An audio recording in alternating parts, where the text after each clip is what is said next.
러시아의 군사 도발 행위가 선을 넘고 있습니다. 이러다 정말 러시아와 서방 세계 간 무력 충돌이 일어나고 급기야 제3차 세계대전이 일어나는 것은 아닐까 하는 공포심마저 들 정도입니다. 최근 영국 언론 BBC는 흑해상공에서 러시아 전투기가 미사일을 발사해 영국 공군의 정찰기를 격추하려고 했다는 사실을 폭로했습니다. 당연히 이 소식을 접한 외교 군사 전문가들은 경악스럽다는 반응을 보였습니다. 러시아의 이런 도발 행위는 우크라이나 전쟁의 확정 가능성이 커지고 있다는 명백한 위험 신호입니다. 영국은 대규모 파병을 검토했을 정도로 전쟁 초기부터 미국과 함께 우크라이나 전쟁에 상당히 깊게 개입하고 있는데요. 상황이 이렇다 보니 영국 군용기의 러시아 전투기가 공격을 가한 것은 보통 심각한 사안이 아닐 수 없습니다. 하지만 러시아 당국은 자국 전투기에서 미사일이 발사된 건 기술적 결함이라며 의도성이 없었다는 걸 강조했는데요. 그동안 숨겨져 있던 이번 사건의 보다 자세한 내용을 한번 알아보겠습니다. 지난해 9월 29일 흑해상공을 비행 중이던 영국의 정찰기 RC-135가 러시아의 전투기 수호이 37에 의해 격추될 뻔한 일촉즉 발휘 사건이 발생했습니다. RC-135는 보잉이 제작한 전자정찰기로 1961년에 초도 생산한 기체지만 아직도 현역에서 맹활약하고 있습니다. 첨단의 광학전자 센서와 고성능 영상 녹화 기능을 가지고 있으며 최대 속도는 마하 0.86에 12시간 동안 연속적으로 비행이 가능합니다. 또한 최대 비행고도가 5만 피트에 달하는 등 서방 세계를 대표하는 정찰 자산이라고 할 수 있습니다. 당장 북한이 미사일 발사 시험을 할 때면 어김없이 한반도 상공에 등장하는 정찰기이기도 한데요. 그만큼 파생형도 다양합니다. RC-135W 리벳 조인트는 전자정보 수집 및 분석을 위한 목적으로 비행하며 주로 정찰 대상의 통신 감청을 실시합니다. RC-135U 컴뱃센트는 전략적 미사일 방어와 관련된 정보를 수집하며 RC-135S 코브라볼은 미사일 발사 실험을 모니터링하고 분석하는 임무를 수행합니다. 이 중에서 수호이 37이 미사일을 발사한 기체는 RC-135W 리벳 조인트입니다. 사건이 발생하고 나서 러시아 측에서는 기술적 결함이 발생하여 뜻하지 않게 RC-135 근처로 미사일이 날아간 것이라는 해명을 내놓았는데요. 영국 국방부에서는 러시아의 이 얼토당토하는 해명을 인정하면서 유야무야 넘어갔습니다. 이렇게 중차대한 사건이 그동안 알려지지 않은 건 영국 등 서방 세계가 극도의 보안을 유지했던 것으로 추정됩니다. 그런데 어떤 경로로 유출됐는지는 알 수 없지만 이 군사기밀을 입수해 보도한 BBC에 따르면 서방의 국방 관련 고위 소식통들은 정반대의 의견을 내놓고 있습니다. 이들의 의견을 종합해보면 수호이 37이 RC-135W 리벳 조인트를 향해 조준하고 미사일을 발사한 것은 러시아의 해명처럼 기술적 결함이 아니라 러시아 측으로부터 허가를 받은 고의적 군사행동임을 알 수 있습니다. 일례로 통신감청이 주임무인 RC-135W 리벳 조인트가 당시 수호이 37의 통신 내용까지 감청하는 데 성공했습니다. 당시 RC-135W를 발견한 수호이 37 두 대는 지상의 관제탑으로부터 너희는 목표물을 포착했다는 내용의 교신을 전달받았습니다. 바로 여기서부터 수호이 37 두 대의 의견이 엇갈리기 시작했는데요. 조종사 중 한 명은 이 교신을 공격 허가로 받아들였고 다른 한 명은 공격 허가가 아닌 것으로 판단했습니다. 그래서 두 명의 조종사 간의 언쟁이 벌어졌지만 결국 공격 허가로 받아들인 조종사가 미사일을 발사한 것입니다. 하지만 천만다행히 미사일은 빗나갔고 RC-135W는 무사히 귀환할 수 있었습니다. 농담 반 진담 반으로 얘기하자면 러시아 측이 얘기한 기술적 결함이라는 건 미사일을 발사하고도 RC-135W를 격추하지 못한 것을 의미하는 게 아닐까 싶기도 한데요.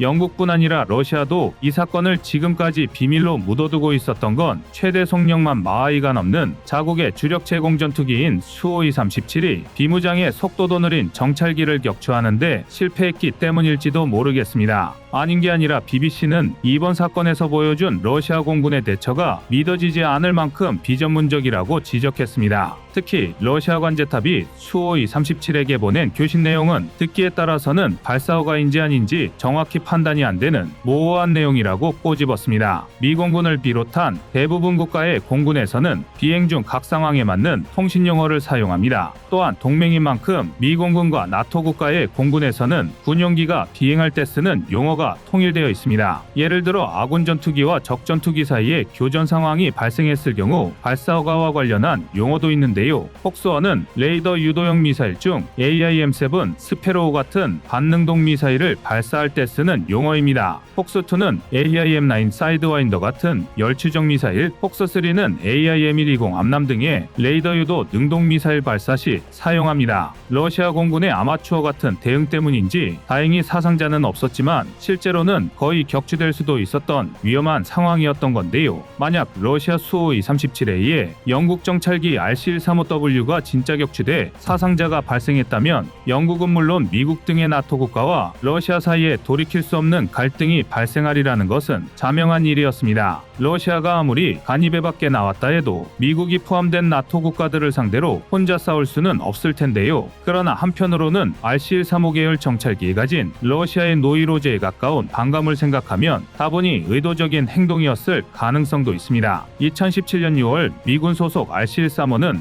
러시아 인근 발트의 상공을 비행 중이었습니다. 사실 말이 러시아 인근이지 발트에는 덴마크, 스웨덴, 독일, 폴란드 등 러시아를 제외하고도 무려 8개 국가가 해안을 접한 바다입니다. 그리고 이 중 대부분이 나토 소속 국가였으니 RC-135가 발트에 상공을 비행하는 건 특별한 일도 아니었는데요. 그런데 뜬금없이 러시아는 우리 정찰기가 미국 해안선을 따라 비행한다면 너희들은 어떤 생각이 들 것 같은가라며 강력하게 반발했고 러시아 공군의 전투기가 미국 정찰기를 격추할 수도 있었다는 주장을 하기도 했습니다. 이렇게 미국의 공중정찰 자산에 대한 러시아의 뿌리 깊은 원한은 최근 들어 단순히 위협에 그치는 것이 아니라 실제 행동으로 이어지고 있습니다. 지난 3월 러시아의 수호이 27 두 대가 흑해 상공을 비행 중이던 미국의 무인기 리퍼를 격추해버린 겁니다. 미사일이나 기총을 발사한 것은 아니고 리퍼의 근접 비행으로 다가가 충돌하는 방식으로 후미 프로펠러를 손상시킨 것인데요. 수호이 27의 공격을 받은 리퍼는 곧바로 바다에 추락했습니다. 미국과 나토의 유럽사령부는 해당 사건에 대해 러시아를 비난했지만 러시아는 콧방귀도 뀌지 않았고 오히려 당시 리퍼를 추락시킨 수호이 27의 조종사들에게 훈장을 수여하기까지 했습니다. 더욱이 우크라이나 전쟁에서 죽을 쓰고 있는 러시아는 전황이 불리한 모든 이유를 미국 등 서방 정찰 자산의 침범 탓으로 주장하고 있습니다. 그 시초는 미국의 전설적인 정찰기 U2입니다.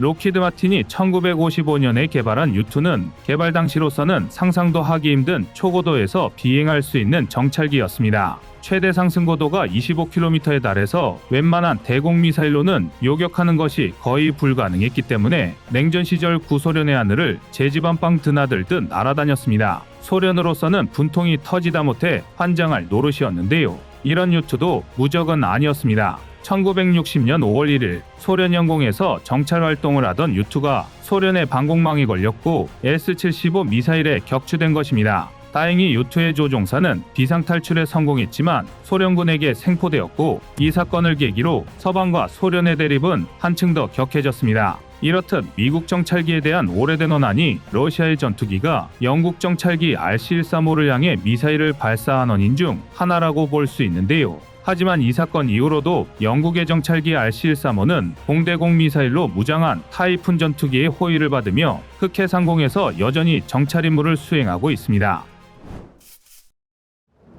하나에어로스페이스가 해외에 의존하던 전투기 엔진을 국산화하는 데 팔을 걷고 나섰습니다. 지난 9월 13일 국방기술진흥연구소에 TIT-1800K급 터보팬 항공 엔진, 저압 터빈 레이어 압급 및 코팅 기술 개발 과제에서 하나에어로스페이스가 우선 협상 대상자로 선정된 것입니다. 전문가들은 이번 연구를 통해 엔진 기술의 국산화에 성공한다면 군용 무인기와 유인기의 첨단 엔진 개발과 민수용 항공 엔진 개발에도 활용하는 것이 가능할 것으로 내다보고 있는데요. 육해공전 분야에서 방산 기술이 비약적으로 발전한 대한민국이지만 아직 전투기 엔진 개발만큼은 성공하지 못한 미개척지대라 해외에서 전량 수입해 왔습니다. 거기다 엔진은 기술 유출을 극도로 꺼리는 전투기의 핵심 부품이라 기술 이전도 쉽게 받을 수 없었습니다. 상황이 이렇다 보니 우리 손으로 개발한 국산 전투기라고 할지라도 외산 엔진을 장착한 경우라면 수출에 자유로울 수 없다는 지적이 끊이지 않았습니다. 심지어 비단 해외 수출뿐 아니라 자주국방이라는 거대 명제 안에서도 전투기 엔진의 개발과 국산화는 반드시 달성해야 할 목표이기 때문에 얼마의 시간과 비용이 들어가든 도전을 멈추지 말아야 합니다.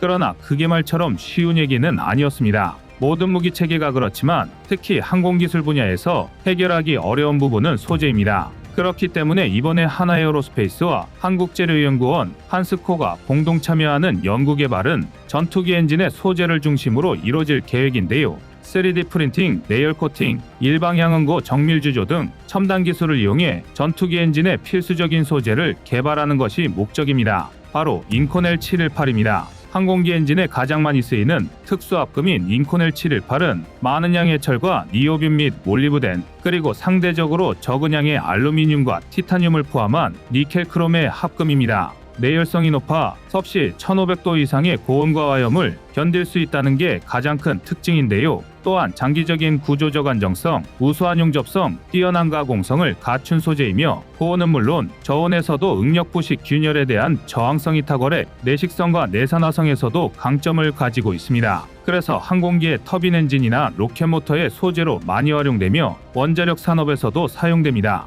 인코넬 718을 국산화하는 것만으로도 대한민국의 엔진 독립에는 새로운 지평이 열릴 텐데요. 하나에어로스페이스의 관계자는 국내 유일의 항공기 엔진용 가스터빈을 생산하는 하나이니만큼 수입에 제한이 발생할 수 있는 중요 소재를 개발하여 글로벌 방위 산업 시장의 수출과 더불어 자주 국방에 기여하겠다는 다짐을 밝혔습니다. FA-50을 비롯한 T-50 계열 항공기와 KF-21이 대한민국 항공기술의 위상을 뽐내고 있지만 아직 당당히 어깨를 펴지 못하는 분야가 있다면 바로 항공기 엔진의 국산화입니다. A사 레이더나 IRST 등 첨단 부품을 우리 손으로 직접 개발해 전투기에 장착해도 엔진을 국산화하지 못하고 해외에 의존해야 한다면 영원히 반쪽짜리 전투기라는 오명을 견딜 수밖에 없습니다. 하지만 그런 서러움의 시간도 그리 많이 남지는 않은 것 같습니다. 이상 꺼리튜브의 밀리터리 단신 속보였습니다.